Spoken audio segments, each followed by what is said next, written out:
Hey, it's Al here at grainwoodfurniture.com. Today we are here with our Shaker 5-drawer chest in natural color. We are going to talk about some tip-over regulation and our interlock system.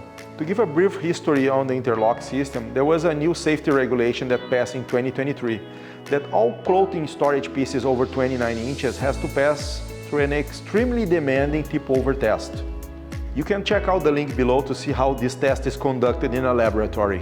This was a federal response to some tip-over accidents that occur involving young children and some poorly designed units that were sold in the US market. In the name of safety, we redesigned our units, adding some extra features, including counterbalances and also interlock devices that only allow one drawer to be open at a time.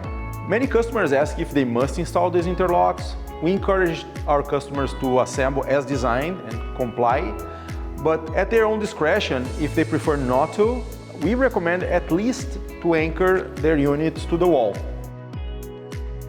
This is how interlock works. It's labeled either I2 or I3, and it's installed on the inside of the chest. There is a channel where this device will be mounted behind the glides. It is an aluminum track with some nylon bits that should be moving freely inside.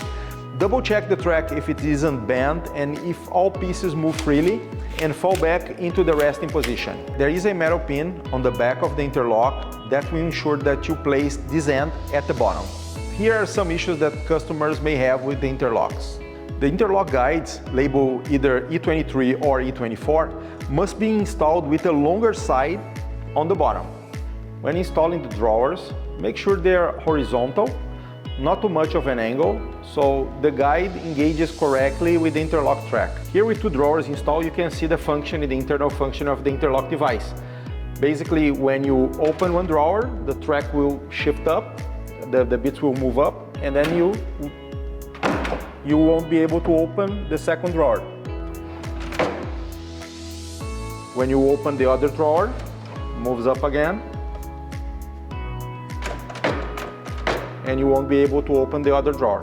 So only one drawer can be open at a time. Yeah, sometimes little wood imperfections or dimensional variations that are normal in solid wood may cause situations with the interlock where the drawers don't fully function or they don't enter. It's kind of rare, but we suggest you shifting drawers around before contacting customer service.